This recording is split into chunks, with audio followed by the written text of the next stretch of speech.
The accused gunman in the New York City subway shooting is being held without bond. Suspect appeared in Brooklyn federal court yesterday, where prosecutors told the judge his alleged actions were, quote, carefully planned and caused terror across the entire city. The 62-year-old is accused of firing 33 rounds in a crowded subway car during the busy morning commute, sending nearly 30 people to the hospital. For more on this, let's bring in ABC News contributor and former NYPD chief of detectives, Robert Boyce. Robert, thanks so much for taking the time. Great to be here. Thanks. So authorities, as you know, think this was a planned attack. They've told us that, and it obviously looked planned when it happened. But tell us why they believe Frank James executed this attack earlier than he wanted to. Well, we didn't get a statement from him, so we're not sure. It's kind of like peace out through what we have. It's my belief, and others too, that he felt he was in Manhattan when this happened, which if you look at 36th Street in Manhattan, it's right by Penn Station. So that's what I believe right now. It's unclear exactly why he did it. Did he see something he didn't like? You know, it's unknown right now. But my belief is he didn't know where he was at the time. I believe he thought he was in Manhattan.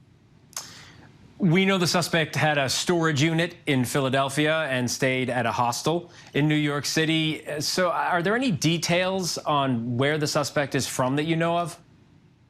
Sure. So they like it from Milwaukee, Wisconsin. He went to Philadelphia and staged the attack from Philadelphia. He had an Airbnb and a storage unit. Within that storage unit was extra magazines of and ammunition. So that's where we think that it all started. That was his plan. I believe because he left his key at the site of the attack, he couldn't get back to his van, which had bedding in it. It also had a stove. So I think he planned on going back to Philadelphia, but had to divert once he didn't have the key. Robert, Frank James' attorney wants the judge to consider his mental health, he's asked, while ruling on this case. From what we know so far, I ask you, does this fit the description of someone with mental issues? And if it does, what will the impact be, knowing that two things can be true at the same time? He could have meticulously planned this and have mental health issues. Well, I think he's a sociopath. I think he's filled with hate. I think he's an evil man, to be honest with you. I don't think he's mentally ill. Let's look and find back, get a timeline. When he started acquiring or amassing these things used in this, when did he buy the filter mask? You can get that off his credit card. How did he stage this up? This is not something that just happened, overnight. He put this together for quite some time. That thinking, that planning would suggest that he's not mentally unstable. He's fit for trial because he put this all together. Also, is going to be a big part of this is his rantings on social media.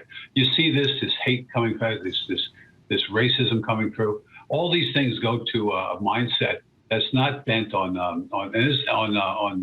anything psychological other than his hate for his fellow Americans, his anti-society semantics.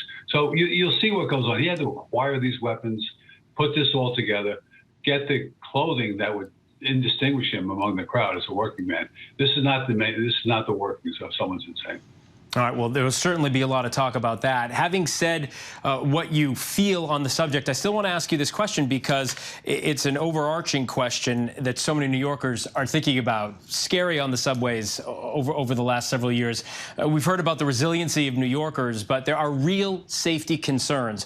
What do you make of the mayor's plan to address safety and homelessness on the subway by involving more mental health professionals?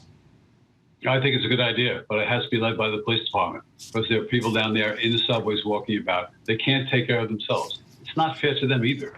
Clearly, they're in mental distress. They need help, and sometimes we have to be proactive to get that done. But they can be dangerous as well. So by removing them from the subways, getting them into help, getting into shelters where they can seek psychological help, that's the best help. It's also going to clean up the subway system. We have people being pushed onto train tracks. That has to stop.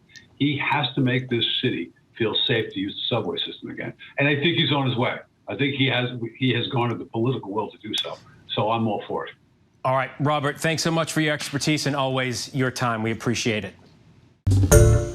Hi, everyone. George Stephanopoulos here. Thanks for checking out the ABC News YouTube channel. If you'd like to get more videos, show highlights, and watch live event coverage, click on the right over here to subscribe to our channel. And don't forget to download the ABC News app for breaking news alerts. Thanks for watching.